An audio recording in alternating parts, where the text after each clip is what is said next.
right, everybody, welcome to the live stream. Obviously, you got the dynamic duo today, and we're ready to go through what's going on in these markets because it's wild out there, isn't it, Tyrone? It's wild. Welcome to the live stream. You got to. I'm getting your sound muted up. You got me, Ty? Yeah, I got you. Yeah, I had to mute the other channel. Yeah, it's all good. Hello, everyone. Hello, everyone, and welcome to tonight's episode. It's a great one. We all see the markets move. Everybody's excited. I was so excited yesterday that I did Tuesday Market Watch for three different moves because I couldn't even decide on which one was best. They were all great. So we're going to jump into all of those tonight. We're looking at the dollar index. We're looking at all sorts of crazy stuff. Can't wait. So we'll start off with some Forex. We'll go into some commodities. We'll get into some indices, obviously the key points, and then we'll talk about some of the key stocks that we're looking at right now. Now, for anyone that doesn't know in the private community, because people actually don't realize this, Ty, we all produce content every day of the week. So remember, check in Discord Monday, Tuesday, Wednesday, Thursday, and Friday. There's literally dates in there, or it says the days. And on Tuesday, Tyrone goes through some great setups that we're seeing. Will obviously be time sensitive, but it's a great one to look at. And a lot of people miss it, I feel. So make sure you go and look at it. Ty's been on fire recently, guys. Fire. Would you say so, Ty? As much as Tuesday is good, the real highlight of the week, and it's a very small and select group of people in the Thursday Q&A. I tell you what, it's the rocking one. Everyone loves Thursday Q&A. You know why? Because what it is, let me explain it to people who don't come to it. It's like our Wednesday webinar. Like Thomas and I have to go through a lot of different pairs on a Wednesday webinar, right? Like we've got to cover a lot of stuff. We've got to answer a lot of questions. On a Thursday, it's not unusual, and people will attest to this who come in there. It's not unusual for us to spend a whole hour on one indice or one stock. Like it's literally lessons and questions. It's awesome. So yeah, if you can get to those, they are really, really good because we get to break down, we just don't fly through setups. We actually break down why, the how. It's a really good learning experience, and it's a great way to communicate with people in the room too. So there's just good content every single day of the week. I mean, the Monday Hangout sets you up for the week. The Friday wraps you up, and everything in between is awesome. So if you're not seeing it, make sure you get in there and do it because it's all there, and we put out a lot of content. We've been getting a little bit of feedback recently that people would like to see more content, but they're not really seeing it. So yeah, make sure you're checking it all out because it's all there. Yeah, we do always. And remember, all the systems that we really apply, pretty much they will work across all these platforms. Now, obviously, it's not going to work across Tornado Wheat, but it will work across the other stuff, Ty. It is good. Now, let's get down and dirty with this dollar index because this is serious business, isn't it, Tyrone? Weekly about to close above. It looks like it's going to go bullish here. And this could match up for some actual real swing trading. Swing trading. I feel like that's been forgotten recently in Forex, Ty. Swing trading. 2050 cross coming up here. Come on. How good is this? This is just great. I love it. I could not get that Tuesday wrap video out fast enough yesterday because this was breaking literally as I was actually trying to hit the button. That double bottom is looking really, really nice. Straight into the, that's a pretty big target. I know you sort of think to yourself, wow, 97, you guys kidding? But I tell you what, that's what the pattern says. And this is a serious break. This is a serious break of a very, very important level. Make no mistake. And if that plays out, it's going to have big ramifications for all the dollar-based pairs. Yeah, we've already seen the US dollar yen's broken out already. Like it's broken out of its range. But there's some good things about to happen. Everyone should be barracking for this, right? Everyone should be barracking for the dollar index long because it's the one that will start the trends. All the big trends will start kicking off this. It's really important. I don't hear any negative talk about the dollar index. No one is to say, let's short the dollar index or long the euro. That is not common speak in the next couple of weeks. Not once this thing confirms completely. I mean, obviously already on the daily confirming new highs. Many people will be scaling into this. Now, why we say it's so exciting is because really what this opens up the scenario of doing is watching a moving average. Let's say it's going to be the 20 on the daily, 20 on the 4 hour, 20 on the 1 hour, whatever it might be, depending on the speed of this aggression move. And we can then pick up so many trades and potentially leave trades on for the eventuation of the double bottom on the weekly. So this is where, scaling gets in, leaving positions on your scaling gets in. And this is where a lot of big trades are made, isn't it, Ty? When you see these big weeklies, they don't happen all the time. You can go in there and you can say, I am being logical when I leave a portion of my scalp on long, a portion of my day trade on long, and it makes the difference between big success, doesn't it? Yeah, if we see this continue on as we all hope it will, it's going to take us from the scalping environment to the swing trading environment to the potentially longer trend environment, which, as much as scalping is fun, it's not as fun as swing trading, right? So because it requires less time. So realistically, you've got to play the market for what it's doing. You can't just decide what you're going to do. You have to play what the market is wanting you to do or requiring you to do to be successful. So we want to see the break into a trend, because that means that we're going to be able to get the bigger trades on, and we're going to be able to see from week to week these really good pullbacks. I mean, technicals work in a swing trading environment far better than they do in a scalping environment, in my opinion, and they're just easier to trade. So you can go to the bigger time frames. The 20 moving average pullbacks are just glorious. They're just glorious, and they're just so easy to trade. And we like easy, right? At the end of the day, we don't want to be overcomplicating something that is relatively straightforward. And swing trading makes it relatively straightforward. So that's why we're really barracking for the trends to start. Now, Ty, we're obviously looking at weakness here in the euro. It, in fact, looks incredibly weak right now. It looks like it wants to get underneath this low and keep going. We just noticed there the 50 moving average on the 1 hour has been hit twice. So let's say we can continue going down, which seems relatively likely at this stage. We're underneath all the lows. We keep scrolling out. Let's go out to it. We have to go out really high time frame to just show how important this breakout is. Look at this breakout. Look at the next level of support. The next level of support, even at a conservative nature, Ty, I feel like it's around that 116.20, isn't it?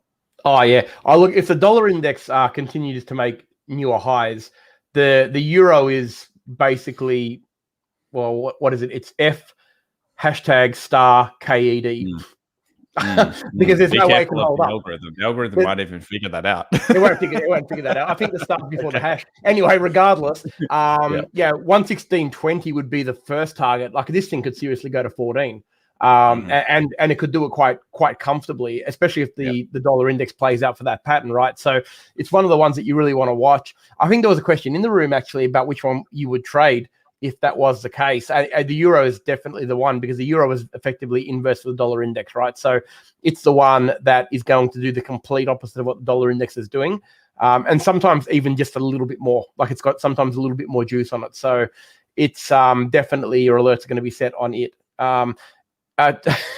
TLT. Thomas, I told everybody a funny story about TLT. Someone, I think it might have been Hyro, who asked me about TLT in the Thursday Q&A. And I tried to explain to the room that, I operate basically what is the equivalent of an XC Fairmont gear versus the Tesla that you drive with all the touchscreens and stuff. So TLT does not appear on my MT5. But can we have a look at that at some point today? Because it was asked in the room. and I had no answers for it. I had no answers. I had power windows in my XC Falcon, and that was it. No touchscreens. I was going to say, I think that you really do have the XC Falcon right now. I feel we need to get you across to the Tesla land. So let's move over here to the euro. Just quickly, these are the two levels of big support Tyron and I are seeing this week. We like both. We like the movement down. We obviously like a little bit of confusion here, and then hopefully it just kind of does a little bit of solidifying the price. Then it moves underneath. This all could actually happen within a week. You'd be surprised how fast things can move. I tend to think this is going to create weeks and weeks and weeks of really good scalable shorts that are coming through, and today's closure will be key. I want to move over to pound though, Ty, because I got a question about this, but I actually really like the pound break that happened yesterday. And I think there's a follow-on trade here that happened in the London session. I just want to quickly show everybody this. So you'll see it straight away. You'll be like, oh, hot damn, that looks really bearish.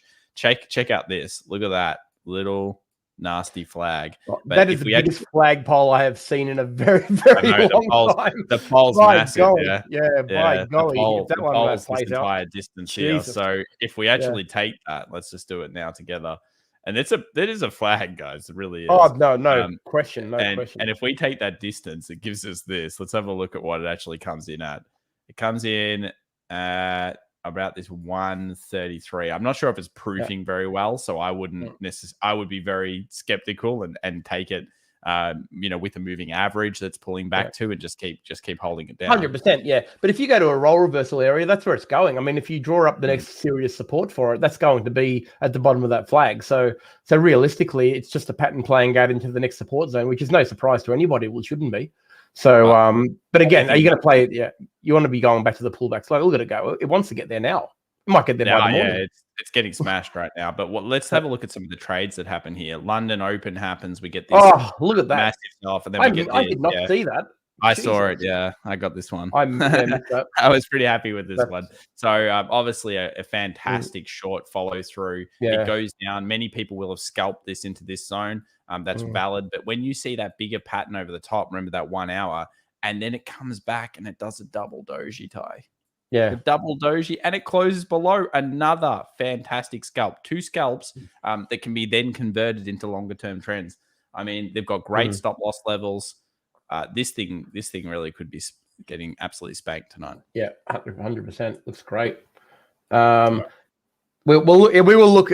Solid Snake. We'll look at the Aussie for you soon, mate. Don't worry about that. Yeah, the Aussie's got some interesting stuff happening on it too. Do you want to go through the Aussie? I mean, sure. I guess I find it trapped, but let's have a look. It's a little bit trapped, but I think it's got, you know, what I find. Just go to a daily for a sec if you could and just blow it up a bit. Yep. Yeah, so see that consolidation under the 20 moving averages, all that conjecture. You've got basically 5 days of touching the 20 moving average every single day, and now it's pressuring that low, that sort of 72.30 area. If it breaks down below 72, it's going to test the lows again. There's no worries about that. It's going to go down to the low 71s. I don't even know if that's its base. I don't even know if that's its bottom. I still think it wants 70, and I think it'll get to 70 before the end of the year. That's where it really wants to go. But you've got to play what you see, right? So in the first instance on this trade, Solid Snake, I'd be looking for the short off the 20 moving average, the break of this zone. First target, basically the 71.27. You can see there the blue line, the 127, that's 71.20 would be fine there. If that level breaks, the next part's going to be a formality, really. Not sure about under 70, but it's a different story. At 70, I think you've got to reassess everything at 70. But 70 is a very, very strong support for this, historically extraordinarily strong. And if it gets there, even if it overshoots it, one thing you've got to be really careful of, and people fall into this trap all the time, that sometimes as it approaches it, it might blast through the 70 and maybe get to 69, 80 or 70. And people say, wow, this is going, let's get on. Be really, really careful for the bounce back, because what it'll tend to do is gravitate back above the 70, and then it could stay there for an extraordinarily long time. So just be careful. Don't get too excited on it. Yeah, 70 is very, very strong, and it will respect that level more than likely. Nothing short of a catastrophic event would cause it to go straight through. I mean, this support, not only the daily, but then we get the 8 hour, then you scroll down to the 4 hour.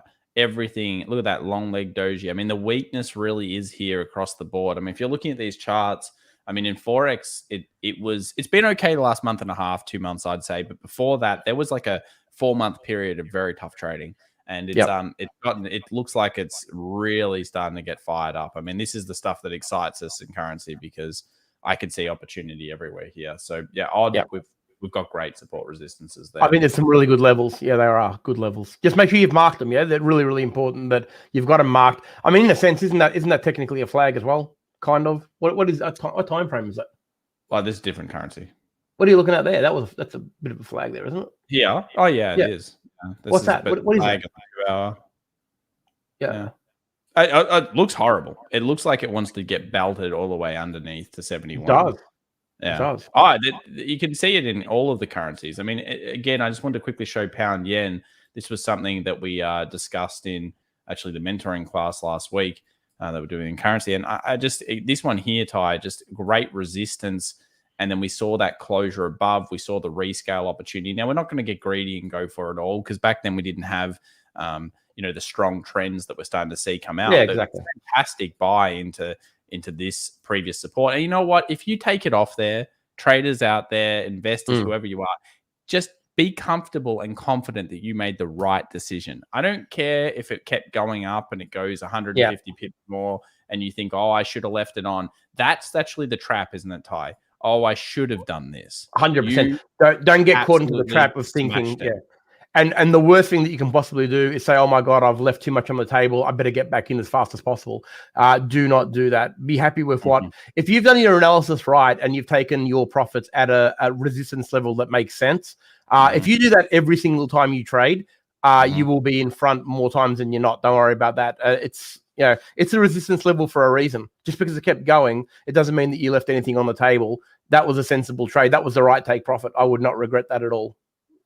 And Ty, the thing that you were saying before about the flags and the positioning and the fact that we're seeing this strong market, what we're saying is we're being realistic. This market is looking like a serious weekly's happening. That's why we can leave some trades on. We wouldn't leave trades on when we know we're range bound or we don't have the dollar index leading the way. And that's the difference. So always remember, cutting them short, not a problem at all if you're doing the right stuff.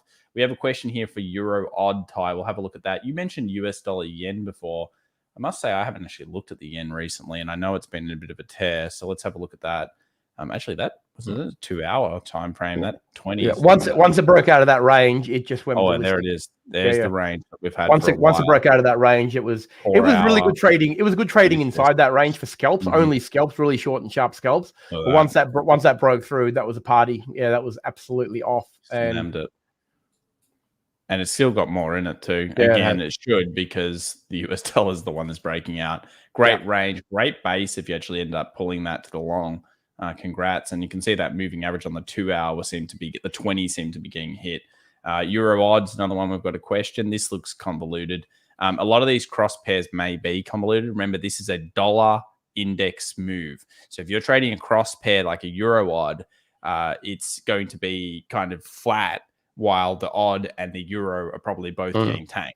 Exactly. What are your thoughts, Ty? We don't really talk about this very much, but what are your thoughts about trading these crosses when we've got a strong dollar index move? Do you prefer it, or do you actually think this is better when we have nothing going on with the dollar index? I think they're probably better. They're probably easier to trade when there's nothing going on. I think there's a lot of conflicting signals going on some of these cross pairs. Look, you know what? You've got to find the ones that are moving. 3 weeks ago, the US dollar yen was on the nose. And like Bradley just rightly pointed out, we found that double bottom literally in the Thursday session last week. Did you get that, Bradley, by the way? Did you jump on that one? I hope so. We certainly talked about it. He didn't tell me about it, guys. Come on now. Ty took that one on a sneak. He took it on a sneak, guys. Yeah, it happened literally live. Like, we were actually it was during the session, but hopefully it did. But it's so you've got to really trade the ones that are actually moving. It's no point trying to find something that's not there or something that's going to give you trouble. I'm always of the opinion that there's enough moving. I mean, we're going to look at so many pairs tonight that are actually basing themselves some good moves. And I look at this and think to myself, I don't even know what it's going to do. Like, it's hard. Yeah. And even then, even if it breaks above these resistances, I mean, you've got weird, like all this kind of chop on the left-hand side. We can't ignore that. It looks chop city. It has been good. It's presented several trades to us over the last couple of months. I'd be focusing on these USD pairs at the moment, focusing on where the money's going. I mean, you can see the flow coming through here. Look at this New Zealand just getting tanked through that low. You go into like a 2-hour. I'm sure there's a couple of opportunities on the smaller time frames, the support. I think the other ones look better than this, but we might move over to some of the other pairs, Ty, because we've got a lot to cover. But I want to go with US oil. So I know a few people in the community have really smashed this one out, and I think congratulations to you guys. There's quite a few great sessions or things that we can learn about this one. Firstly, the downward trend line getting broken with a nice base formation pattern, closed above, rallied up, then it came down. It never really looked that bad, but what it did do was it found support again, double bottomed here, and look at that. There's a stop hunt here, Ty. Check out that stop hunt. Absolutely obliterates people, then creates a bullish hammer. And I love these type of double bottoms where you get, even though it's double bottoms off the closes, you get the stop hunt in the double bottom. There's the stop hunt, guys. Smashes, reverses, closes above, and begins an epic trend all the way up to just around our magical line, which is, of course, 77. Goldman Sachs come out and say, oh, it's going to $1 billion, $100, $90, and then drop straight away. I mean, it's like clockwork. You're right. You read the article, and then the next day it drops off about 3%. Look, oil has presented amazing trades, hasn't it, Ty, in the last 12 months? Amazing trades. Yeah, most definitely. And it's hit all the zones that we've wanted it to, and it even came back all the way down to the low 60s. I mean, just to give everybody a bit of fun if you missed it early. So there's been some really good trading on it. It is trading very technically at the moment, and you know what it is doing. I mean, it's really playing havoc with some of the stocks that rely on oil as well. I mean, we had some really good moves in the stock market as well, and some of the well, I guess some of the things that we watched, Thomas. So yeah, no question about that. It's been good on a lot of fronts. You know, look, it finds itself in an area now where, look, you've obviously got to be a little bit careful. We know that it's kind of at the upper range. A little bit of this has got to do with the problems they had in the US with the supply. You know, I think it was a hurricane or something caused the there's a whole bunch of different ones. Yeah, there's a whole bunch of different things that cause the supply and demand issue. But again, this is what we're looking for. We always let price action lead the way. Look for the lightning bolts. Look for the breaks of a particular zone, and price will always show you the right way. That's the best way we can put it, really. It's done it for us all this time in oil. It's a perfect case for it. Yeah, oil's been pretty good. It's actually at a resistance right now, but I think a little closure above here could lead to further gains back up, testing the 77 tie. And I actually do believe oil might be on the way to the $80 hype train, maybe even the $90 hype train. I'd be careful about 100, even though Goldman did call. Now these are possible. You get through this 77. We just go back over to the weekly, and I know a few people are impatient. They want us to talk about some indices. Don't worry, guys. We will soon. We just like to cover all the good technicals. And let's face it, Forex is pretty damn technical right now, so it's exciting for us. And guys, I'll tell you one thing. I'll give you a tip for all of you stock traders out there who think currency is like pond scum. One thing about technicals in currency is currency is a very fast-moving market, and if you can nail technicals in currency, the stock market moves like the Matrix. It's slow motion, so it's a really, really good place to cut your teeth. Don't worry about that. So if you can understand technicals in currency, the stock market becomes extraordinarily easy to read. So because it's all the same. The biggest difference between them is not the technicals themselves. It's just understanding that currency doesn't have really a fair value. It can go up and down just wherever it feels like. Whereas, of course, the stock market is an optimistic beast over time. So we're looking for 77 plus breakout closures as well. I actually think it looks relatively okay right now. Not as good as the currencies.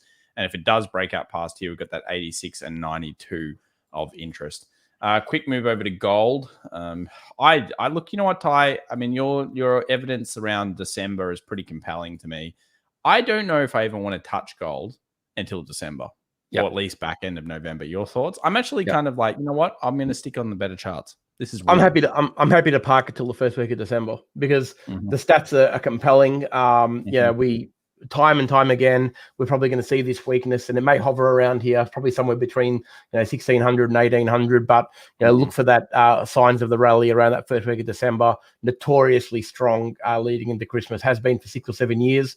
That we know. I mean, that's as far as I went back. But really, it could actually be quite a bit longer than that. But I only looked back 6 years because at the end of the day, I think the most relevant is the last couple of years. Exactly right. But the most relevant. Look at that run through the start of December up, hits that base. I mean, imagine if we're sitting at 1680 come end of November.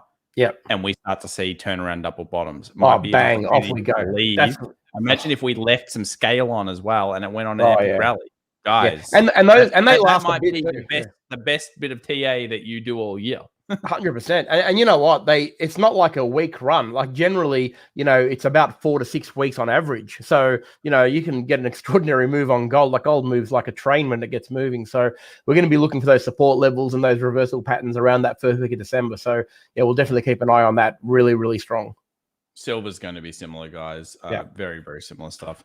Let's go over to the indices here, Ty. We'll start off with the Nasdaq.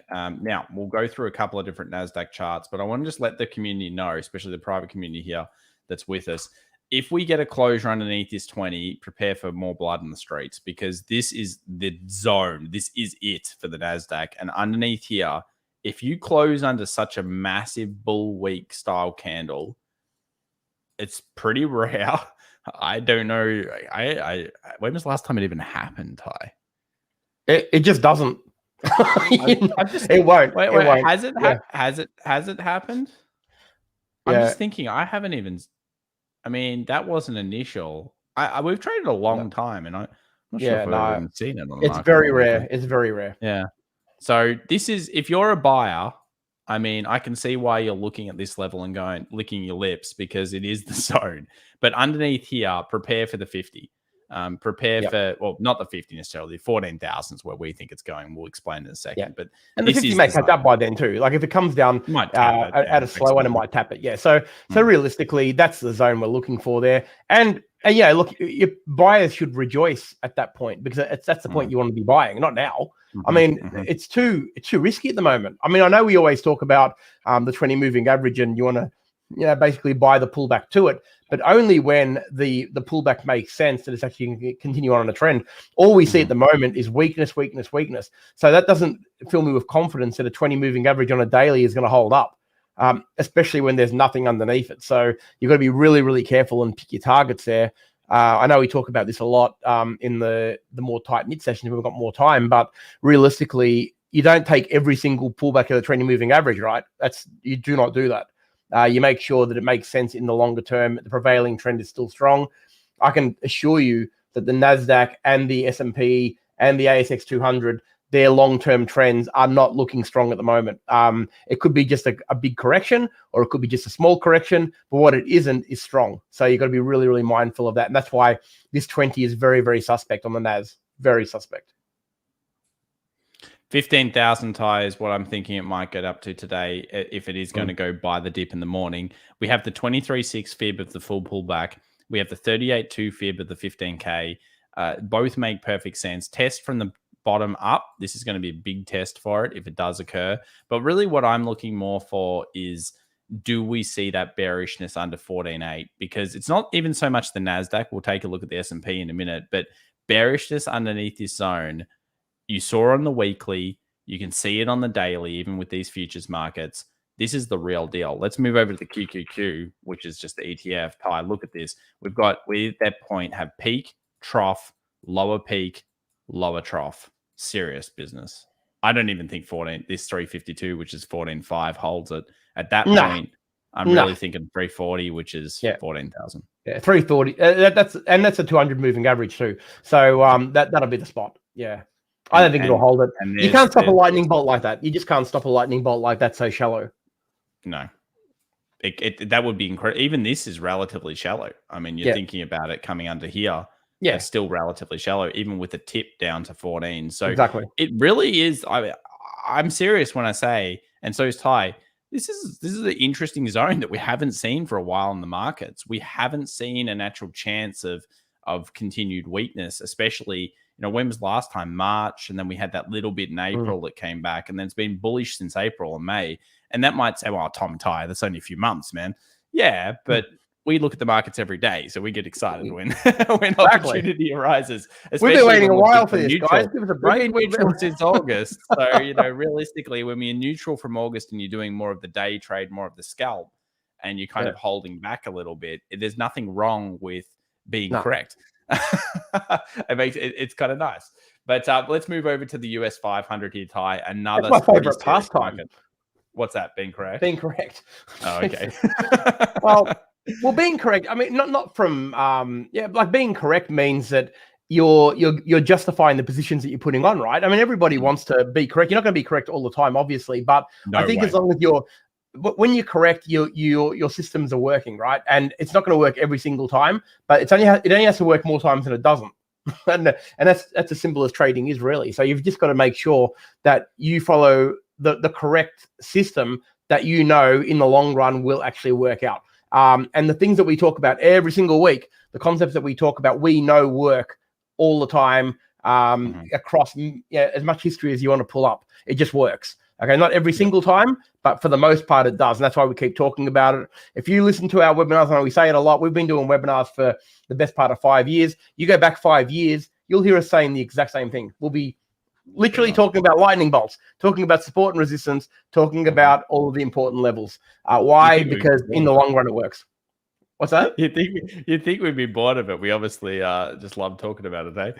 No, and we don't recreate the wheel. I think that's the important thing. Like, a lot of people ask us, we get thrown a lot of questions every day about things, some things I haven't even heard of, and they say, why don't you do this or why don't you do that? Well, I think the answer is quite simple.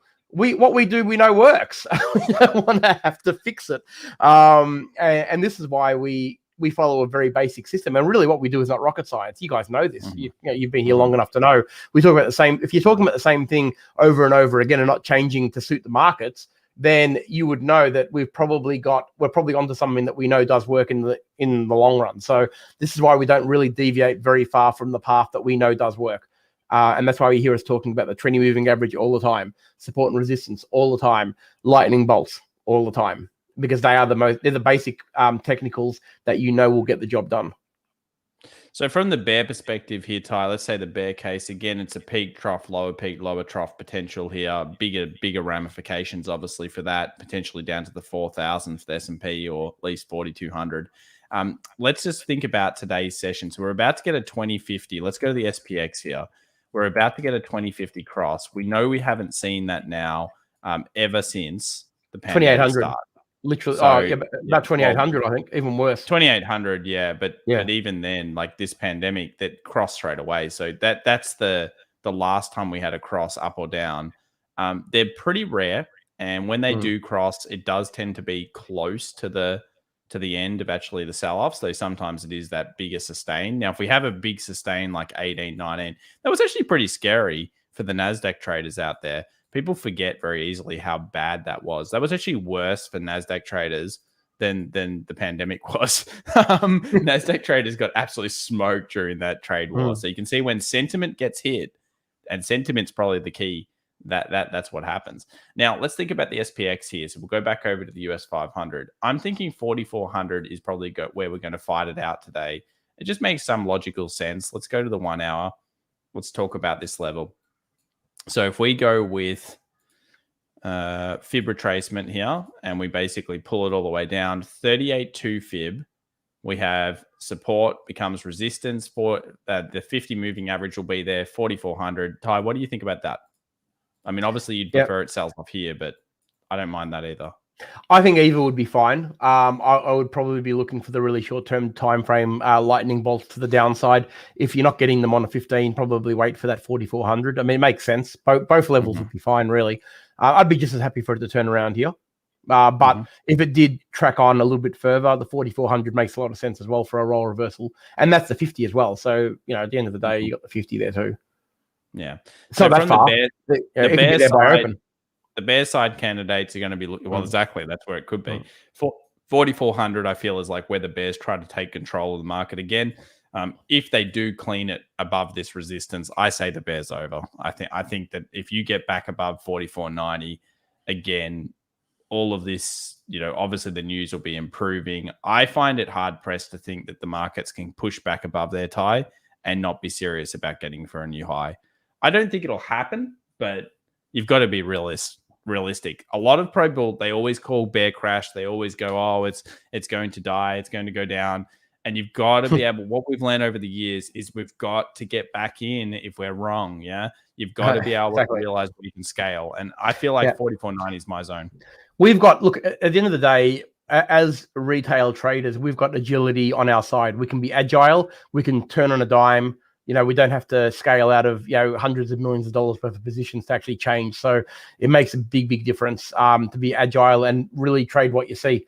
I think it's funny. Ralph says, it's funny how Tom has no problem saying trade war all the time, but is scared of demonetization when he says the word war sometimes. Ralph, mate, this particular channel isn't. This channel has no demonetization. We don't have demonetization on this one. On the webinar, we can say anything.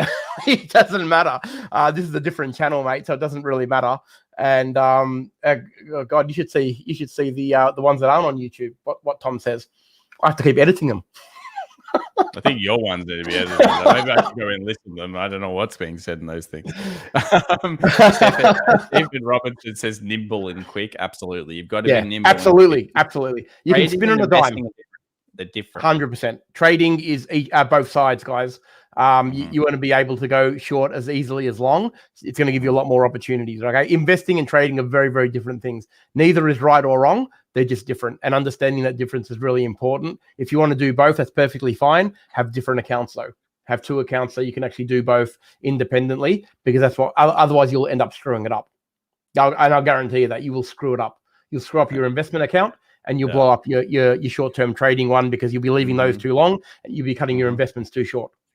Yep. That sounds True. basic, and you're probably thinking, "Oh, yeah, good one. You guys are really stuff it bright." up so much. But it's amazing how many people do it. It's a lesson learned. We train a lot of people, and it's a very, very common mistake. So, as much as it sounds really straightforward and simple, it's something that you really need to pay attention to, and it's easy to do. Just have 2 accounts. So here's again the real tester of the markets. We've got here the peak on the higher time frames, the trough, the lower peak, and then the potential lower trough. Ty, this is Apple. And I tell you what, you can really see it across the board. Apple is the big stock. It's the one that pushes the Nasdaq. It's the one that pushes the SP 500. Obviously, there's others in the FANG and stuff that do it, but this is our support that's been holding so far. And people have been buying this dip. People have been looking at this level for take profits on their shorts. And guess what? It's been incredibly good. We've got it boxed for a reason. We boxed it a while ago. We've been talking about the zone. If it closes underneath here, I'm thinking 135 is the next area, and that's going to be in line with our Nasdaq idea as well. Remember, Apple is the king daddy. So if we have the king daddy over here, big trend line, Ty, look at this. I like it. Very solid. Yeah. That's good analysis, guys. Now, will we go under 140, 141? I don't know. Neither does Tyrone. We don't know. It's looking that way now, but remember, we've got to be nimble and quick. If this reverses and breaks back above here, what is that? It's a double bottom. And all of a sudden, you've got to go long. No, exactly right. Yeah. That Jay Nibble says, yeah, 100% right, Jay Nibble. It's exactly what people do. They do get confused on the tactics and strategies for the two, for a short-term trader and a long-term investor. Very, very common mistake. And when you master that, you'll really know. Then you look back at it and say, how is it possible that I could have done that? Then it becomes a lot easier. Investing is actually a lot easier, right? I mean, we all know that, right? It's pretty straightforward. It doesn't mean you can't use technicals to get really good levels, but it just means that you've got to set and forget a little bit more and look for the bigger, longer term, resistance point. You don't get scared of a 50 moving average in front of you, obviously. Whereas when you're trading, being a Nasdaq investor is not hard, Ty. You just basically go, I buy here, and then I come back in 12 months, and then I'm usually correct. And I say, look, I'm the best trader in the world. I made more money than most people. In fact, most fund managers. But the point is that it's all about being nimble and fast. And obviously, you guys are trying to compound it. And you can't compound speedily necessarily with investment. It's the slow game. So there's what we like to do is we take some profits from the trades, put them into the long-term investments, and it's the best of both worlds. Why wouldn't you be thinking about that concept? So Apple's here. We got a question about Rio, some of the ones we like, Ty, about the Rio and the BHPs and what our thought process is on these. Look, we like these zones, but we're not playing them traditional. So what that means is we're not just sitting here buying the stock. We're using different methods. Now, I could say options, maybe one of the ways we're doing it. But look, we like to. Do you want to explain anything here, Ty, or just want to say like it's around the right area, but there's no technical reason yet? It's around the right area, but I'm just I'm kind of at a crossroad. I don't really want to explain any of the option strategies that we would use in this instance until that part of that options course is actually released, which is coming very, very shortly. So I don't really want to bamboozle people with stuff that they can't see in the course. And I know a lot of people have got it now, and a lot of people are doing it. We will touch on that towards the end of the webinar. But yeah, they're approaching very, very serious levels, right? Like we know this. Like we know, you don't have to be an Einstein to know this. And this is probably to the point where you say, well, are you trading it or are you buying it as an investment? If you're buying it as an investment, yes, I mean that level is going to stand up over time because it has in the past. But if you're trading it, you wouldn't necessarily be just automatically buying here either. You'd be waiting for that time frame to change around. That's going to give you, the pullback to the 20 moving average. That's what I'd be doing. I mean, if I was going to scalp this, I'd be looking for a pullback to the 20 off this level, but I would wait for price action to tell me that. I wouldn't just be jumping in. Whereas as an investor, you'd be maybe buying at this level because it's a role reversal zone, but you're not going to be scared off by a 20 moving average. You're looking a lot longer term than that. And that's the difference. You're still using the same support level. You're just using it for a different reason. Yeah. And there's a very different way of approaching each different position. It's like what we talked about in Snap the other day. You can play it different ways. You might see a sideways market action like the IWM, the Russell 2000. If you use options, there are strategies around making money out of nothing, really, when you know what you're doing. So look, BHP and Rio are at that zone that we have interest. but only really trading from certain strategies. That's the way we'd think about it. We'll take a couple of requests here, Ty, from the community. So you guys let us know what you think's looking good. I want to see high quality setups. I'm going to show you, Ty, actually one that comes from one of the members of the private community, and that was Rolls-Royce, Ty. Got it through here, took the close, recognized there was this massive jump in volume followed by a huge bull trend. And take a look at this. We had that weekly movement up. He got the cross, and he actually got the powerhouse move on Rolls-Royce. So that was very, very nice. And we looked at that on all different time frames on the stream. Congrats on this. That's a bloody good trade, actually. Yeah, it went phenomenal. And then it was like they leaked the earnings or something, you know, because the price market was doing great. Hey, Ford, that's another one. This is a request here coming in from Lunch Money. Yeah, it's a good trade, man. It's a good trade. I like this closure out. I'm not a huge fan of trading these types of stocks, but who cares? It's a trade as a trade. You have consolidation. You have a small increase in volume. Ty, your thoughts? You're about to get that 2050 cross, the all-important confirmation of the momentum. And this is a more deeper value type of stock. So it looks like all automotives are actually kind of moving up here. Yeah, look, it's kind of done the distance already. You have that, but there could be more swings as it goes to try to retest that 16 eventually. This is the type of base formulation, I guess, that we usually see where funds have accumulated positions and then they scale into those positions. And as they're scaling into the position, it obviously swings up to the next level. Your thoughts, Ty? I wouldn't necessarily buy here, but if you are in, I wouldn't be scared. There couldn't be a worse place to buy, really, because it's at a short-term resistance point. But maybe a pullback to the 20, or maybe a pullback even to the break would probably be a good level to get in. If it pulls back down back to the moving averages, probably be a great place to reload. Or at the very, very least, you want to be. I mean, of course, it can shoot up, right? But it's rare that it would just continue on from here without pulling back a little bit. It's not that fast moving a stock. So you want to be very mindful of that. There's probably better places to pick it up. But if you got the initial break, happy days. Goodness. Biker Dude was thinking about shorting the Twitters and then got a little bit stuck. Very difficult to short tech in general, but yeah, fair enough. It has come back down. You said I shorted the Twitter as the charts were in a downtrend. Of course, it immediately jumped up. So I assume this was a few days ago. You're probably doing it here. I think this is the lightning bolt that got him. Just remember with stocks, I would say you can short indices to a degree, nimble, fast. I think shorting indices actually is easier, Ty, and you tell me whether you agree with this. But shorting specific stocks, super hard. It's definitely harder. Indices, when they start to fall, there's generally a systematic failure of something, right? So, correct. And it might be, the Chinese property, company about to go bust. It might be, it could be a combination of things that's systematic that makes the index as a whole start to fall, and that's a lot more reliable. But then you can also see things even in those falls like pop up. So it's a lot more of not so much of a guessing game, but you're taking a lot more risk shorting a stock because for the most part, the only thing a stock really cares about is its sector, is its profit and loss, how the company's tracking, and that may have nothing to do with a Chinese company going bust, right? So, whereas if it's part of the bigger picture, like an indice, that does have a very, very big impact. So I find, indices are our favorite trading mechanism. I mean, we make no secret of that. They're the most technical, both sides, up and down, and that's for a reason, because it does require serious events and sometimes less serious events. But when something does happen, it generally continues on. Whereas a stock can change on a dime, really. It can be influenced. I think it's probably the word for it is influenced. I think it is that. Yeah. It's hard, you might think, oh, the market's trapping me and it's being manipulated and stuff. The indices are huge. We're talking about monstrous transactions. Believe me, when it's algorithms wanting to do it more than a stock. In these ones, they can be a little bit random.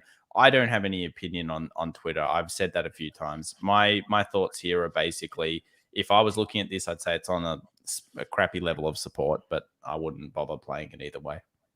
I like it. Yeah, it's not. I don't see anything there that makes me. It's yeah.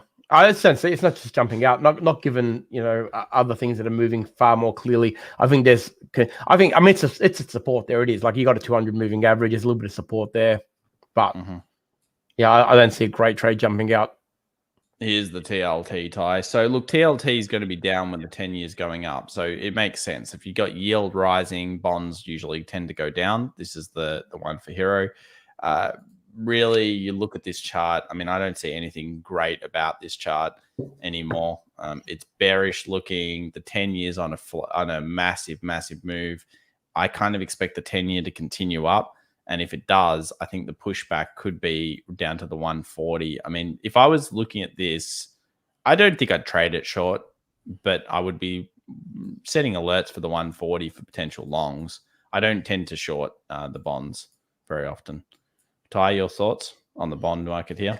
I like watching the bonds, but I don't like trading them. I do like watching them, but if they're hard, yeah. Yeah, and you got to remember my MT5 platform just doesn't allow for this sort of analysis.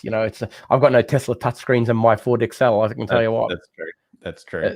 The bonds will be up if this goes down, but here's the problem: you look at this, and I mean it's at a resistance, so it makes sense that it'll come down here. But overall, if I was looking at this chart, I'd be more bullish this chart, Ty, than I would be bullish the TLT. I mean, do you like what you're seeing on this chart? In terms of it's doing all the right things. I mean, it's doing what you expect price action to do. And look at those rejection candles down there, like far out. Like it was breaks through, and then it's this. It's technically behaving. It's technically behaving itself. Up to that first point of resistance, that previous high, you'd think it's pretty smooth sailing up to there. It's playing a technical game. That's what I like about it. Yeah, I think this is a more technical chart. We can understand what it's doing. TLT just looks a little bit sick, and they're kind of directly reflected with each other to a degree. So I would be a little bit careful there. What other ones do we have here, Ty? I mean, obviously Forex really going hard. I'll quickly finish up here with the crypto markets. They are recovering slightly. Bitcoin's a lot weaker. If you look at this chart, this is it. This is the zone. Underneath here, it's going, another $2,000-$3,000 underneath. You've got those rejections. You are seeing a chance here, but I think 45 until it really gets above there, you're just stuck in a bit of a range. Your thoughts, Ty? Not free yet. No, either underneath or above. Yeah, no, it's still trapped. It's one of those alert setters. You need to close above or below to. Yep. And either would be fine. I wouldn't be concerned with either. I'd be just as happy to short it from 39 down. Why not? It's a good trade. Yeah, both are good trades. Both are good trades. If you're looking for the bull side, then you're looking above. Here's the 3,200 on Ethereum. This is very similar to the 45K Bitcoin. It closes above, moves to the next zone. It closes below this line down here. Bam, down we go. So look, crypto market's stuck in a range as far as I'm concerned. There are some markets doing a little bit better, like this chart's starting to look a little bit better. You get a closure above both of these, but there are reasons for this one going up, and it's more to do with scarcity due to events. As you know, KSM is a stakeable coin. So if there's a limited scarcity here, people want to stake a certain coin at the moment, and that's why it's going up. So just remember, there's markets within markets, but the two big ones, they're just stuck in a range, and that's all they're doing. Can we have a look at SP500 for FX for us? We'll have a look at that one quickly. Monica says that our wow, she's doing stats for us. Goodness, Monica. On a rough percentage basis, the Hangout channel is growing 5 to 10% leadership per week. Go FX Evolution Live. Nice one, Monica. I didn't actually realize that. But, oh, wow. We are getting quite a few more viewers. That's awesome. What's this on?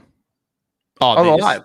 Yeah, we got nearly 140 today. I don't blame them. They're going crazy out there. The crowd's I don't blame everybody. This is exciting stuff. This is an unfortunate move that happened yesterday, because I'm pretty bullish this stock. That sucks for sure. So the idea here was inverse head and shoulders. And then, of course, you had that trend line. And then yesterday, it really belted itself. And it had closed above. And yes, it had come down and given us a bit of a problem, but we had that trend line going through the base here. I'm not drawing it perfectly. I got to say, I don't like this candle. I would like to see, if today is a bit of a bounce, I want to see buying and strong buying here. Yeah. That's Russ, that should have held up. It should. That technical should have held up. Yeah. Yeah, I would take it every time too. I actually have this for different purposes. Like I don't trade this one technically from the percentage of having a trade. I'm more looking towards that investing, because when you're talking about going for a 180 on a stock and it's at 150, because that's where we're talking, you can't hold it with the idea of being in it for 2 weeks. It's just unlikely to occur. This is a slow moving mammoth. That is an incredibly unfortunate candle. Yeah. But in saying that, though, you're technically not out if you traded the inverse head and shoulders. No, because you got to stop under here. Yeah. So there is a chance it could reverse, but you would take that trade every time. That's just one of those trades that you would take. No question. Yeah. And every hyper, not this is a hyper stock, but every tech stock's down underneath supports. I mean, there's really nothing that's been that safe. I'm glad to see Google got belted. In fact, Google actually shows a real weakness here, Ty. Look at this. I've been looking at this and not buying it for a while. What do you think about this closure here for Google? Yeah, it's critical zone now. If it busts through there, I'll tell you the thing about Google, though, it's going to find support basically all the way down, because it went up in a very, very orderly fashion. So it would probably more than likely, if it came down even more, it's going to find support at a lot of levels. Difficult one to short. It will be, because you got to scalp. If you're going to short this one, you got to scalp it. You got to literally scalp it short. But I wouldn't be necessarily buying every dip on it either. No. It's one of those ones that could just systematically break down over time, because that's been an extraordinary run. I know, and since Feb, it's been up very huge. So we've got 40% on Google since Feb. Most of the other FANG stocks haven't even got close to this percentage. So this one here could have a very nice tasty dip, as we call them. It's broken everything. It's gone below the trend line. This is why we're saying this market could be serious moves, because some of these big FANG stocks, I mean, that's no joke. This is the real trend line that people are really drawing, and they're drawing it at the big banks. The big bank Fed managers are like, okay, maybe we're going to hold a little bit of coins back and we'll come in later. Everything's about the Nasdaq, though. We wouldn't invest in Google or Apple or any of these things. We'd be watching the Nasdaq, seeing how that plays out. If Nasdaq creates a double bottom and goes bullish, get your favorite stocks. Bang, bang, bang, bang, bang, bang, bang, bang. Exactly. Yeah. Yep. That's machine gun buy on those ones. The Nasdaq's just telling you, okay, bullish sentiment across the board, and then you machine gun all of your favorite stocks. Probably just got demonetized saying that. Look, there's some severe sickness in some of these other stocks. Look at this TDOC. We talk about it all the time. It's horrible. It looks terrible.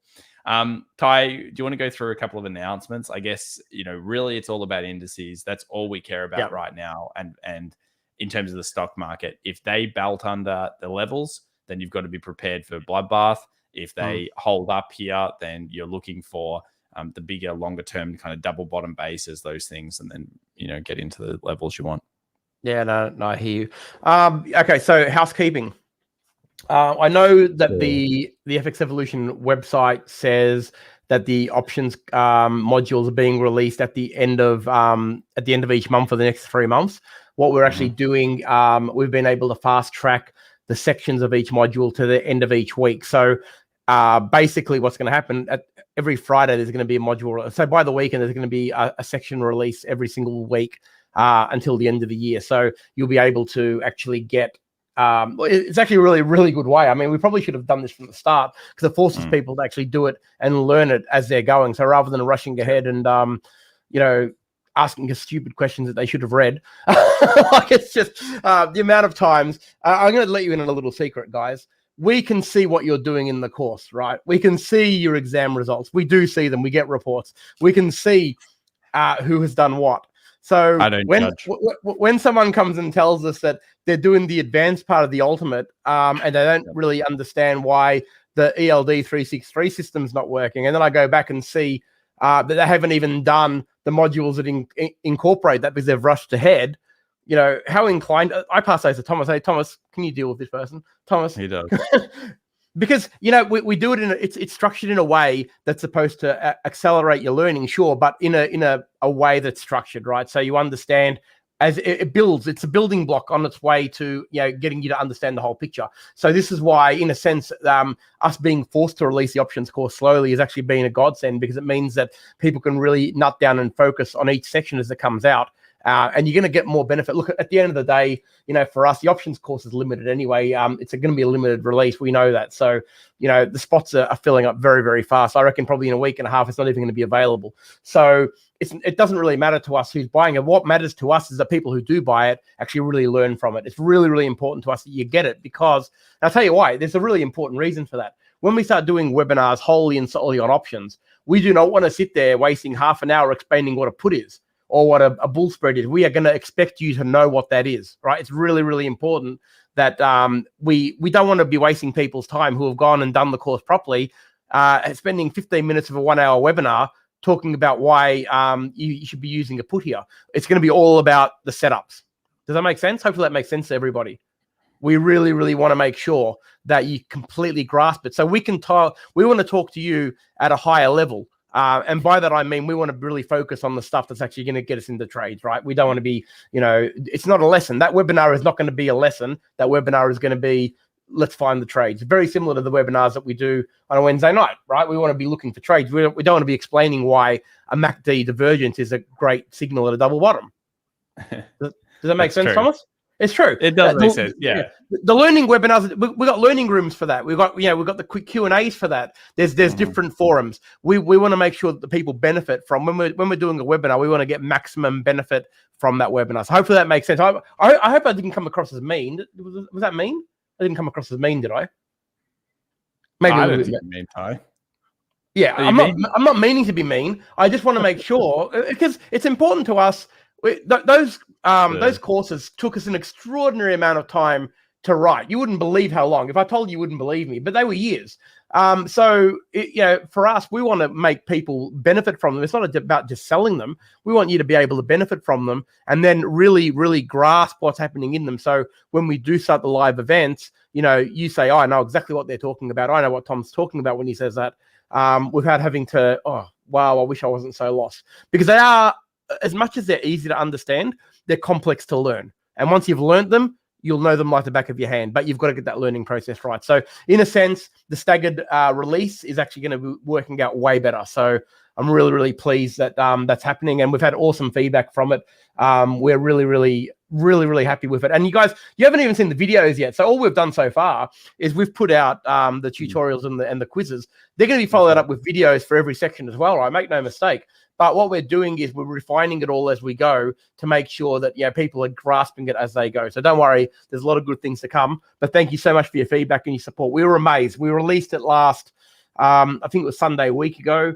And the 100 they're getting very, very close to being gone. So it's been amazing support. I know we had a lot of people waiting, but we really appreciate the feedback that's come from it. And believe me when I say, you haven't even seen anything yet. Wait till the volatility module and the sideways market modules come out, because that's probably where the real power of options actually is. Yeah, look, options is wonderful, but you want to be able to learn it, compartmentalize it, possibly take very small trades at the beginning, and then just learn the power, and you'll end up probably getting to where we got, which is often creating credit is kind of one of our favorite things to do. But look, options is probably one of the most powerful techniques out there. But it's incredibly dangerous to retail if they don't know what they're doing. If you don't know what you're doing, it's leveraged.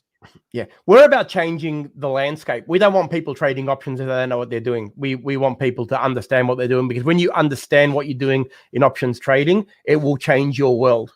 That we can really say with confidence. And that's why we're really, really excited. We cannot wait till we're doing webinars just on options, complementing these ones, of course, because technical analysis is just as important for options, but there's going to be very technical analysis specific options for the people who have done that course. So cannot wait for those to start, because the great thing about options is if you miss an opportunity, options are a timing thing. So there is a chance that you can actually get in. Setups actually tend to hang around a little bit. So it's awesome. It's going to be great. Barack, just to answer your question on the mentoring, emails go out tomorrow. We start next week. So that's for the October. Obviously, that's filled. I'm excited for everything that we've got here, Ty. We've got mentoring group classes, which are going to be fantastic. We've got the options course, which is, being undertaken and obviously, bought out over time. It's got some powerful stuff in it. It's really everything we do across the board here. And, we've obviously got the Ultimate Masterclass as well. If you want to get that, link in the description down below. Guys, be careful out there right now. Be fast and nimble. Remember, if you're seeing a stock market collapse or the stock market does correct, you're not watching the streams or whatever. If you're looking at stocks that have tended to be quite strong before that correction, because remember, if everything corrects, most things go down. It's very difficult for stocks not to go down. Usually those ones with that strong price elasticity tend to perform better in the trades. Don't go looking for the deep value kind of stock during that period. Usually if you're trading, you want that elasticity. If the memory was good, then when it comes back ferociously. And you've probably seen that in a lot of stocks. Something that I learned hard way. I used to always love buying the low, like the dip stocks, Ty, those nasty ones with the bad fundamentals. I used to go, oh, that's deep value. Well, unfortunately, it wasn't always deep value. So yeah, price elasticity is something we look for. No, I hear you there. Hey, I'm just going to answer a very quick question on the options course. I'm seeing a lot of questions come in there. Matthew, in particular, there will be another release. And I think someone else asked for it too. There will be another release. I think David asked it as well. That'll be in the new year. So what we're doing, the reason why we've limited it is actually to make sure that we don't overload it and we can actually cope with the support, because we want to, like I said, options are a serious business. We want to make sure that everyone who does that course really gets our attention as much as we can give it. And that's why we don't want to, like the Ultimate Masterclass, like literally thousands of people have done that. And it's overwhelming sometimes, and we've got a really good community that helps us answer it. But with options, it's very specific to Thomas and I, making sure that we can cover every aspect. So that's why we're releasing it initially to 100, and there'll be another release. There'll be staggered releases down the track once these people have got a good grasp on it. So yeah, sometime in the new year, we'll release it at the batch, and it'll be, so that's how it'll go. We'll basically release it in batches. So once this one sells out, there'll be a wait list, and then everyone will be contacted when a new release is coming up. All right, so it's pretty, that's pretty much how we do it. And I think it's a really smart way to do it, because it's going to give everybody the best opportunity to get the most out of it, because that's what we really want. So hopefully that makes sense. All right, guys, it looks like we're going to head off now. We'll see you obviously on the main channel in only less than half an hour. Otherwise, you'll see Tyron and I same place, same time next week. Make sure to subscribe to this channel. Get us to 1,000, guys. We've got 134 people here. Make sure all of you subscribe, like, whatever. It'll be great. And I'm excited for what's going on in the markets. If you're a Forex trader, exciting times. If you're a stock trader, exciting times. If you're a cryptocurrency trader, sideways times until we get out of the range. All right, guys. Catch you for now. And be careful of gold. It's weird. Thanks, everyone. And by the way, tomorrow's Q&A is open to the public. So if you want to experience what the world is raving about, come and join us for the live Q&A tomorrow night, 9 p.m. Melbourne time, where we're going to have a fun-filled hour. Thomas, people are asking for you every single week to come in as a guest. It won't be tomorrow night. I'm not going to allow you to do that. At some point, when he's having a night off, we'll give him a night off on the live stream. When he's having a quiet night, we'll definitely get him on the Q&A, because I know he would add a lot of value, and I think you guys will really enjoy us, delving really, really deep into, some form of topic that we're going to focus on that night. So open to everyone tomorrow night. I'll post it in the Discord link anyway, so you can just jump in on that one. Thanks, everyone, and I look forward to seeing you very, very shortly. Catch everybody. Bye for now.